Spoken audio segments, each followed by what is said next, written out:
الشیطان الرجیم. بسم الله الرحمن الرحیم. با یک موضوع آموزشی دیگه در خدمت شما هستیم با سرفصل چله استغفار و توبه.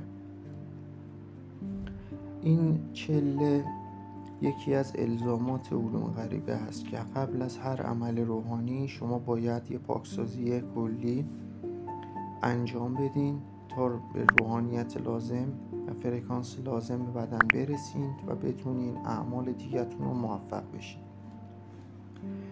شرایط عمل این چله به مدت 40 روز می باشد. شروع عمل از اولین، دومین یا سومین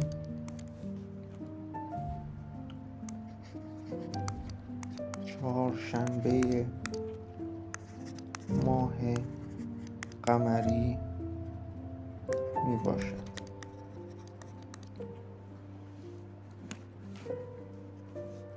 روش انجامش هم به این صورته که بعد از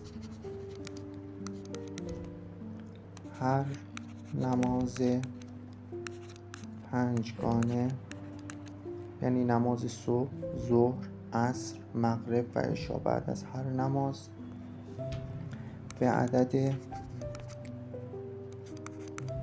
ابجد کبیر اسم به اضافه اسم مادر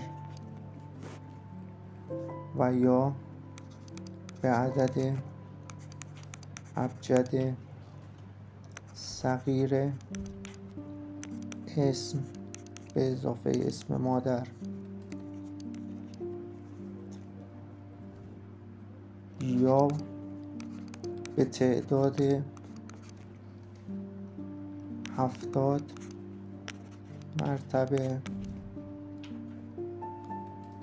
باید ذکر رو بعد از هر نماز واجب و نمازهای پنجگانه بخونیم. از جمله نکته های مهم میشه گفت ذکر در یک نشست گفته شود، یعنی اینکه فاصله بینشون نندازیم.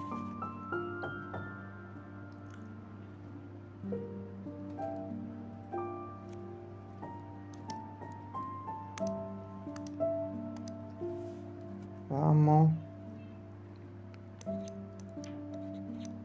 ذکر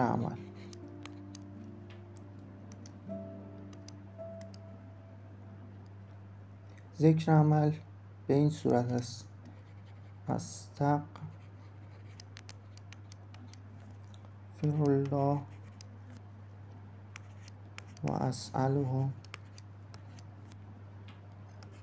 توبه. این ذکر رو نباید کم و زیادش بکنید، حتما باید همین ذکر ثابت باشه. اگر دیدین عدد ابجد کبیر یا صغیر اسم و اسم خودتون عدد بزرگی اومد و سخت بود گفتنش براتون در روز، میتونین یک نوبت در روز بگین، ولی به همون اندازه قدرت عمل کم میشه. بهتره که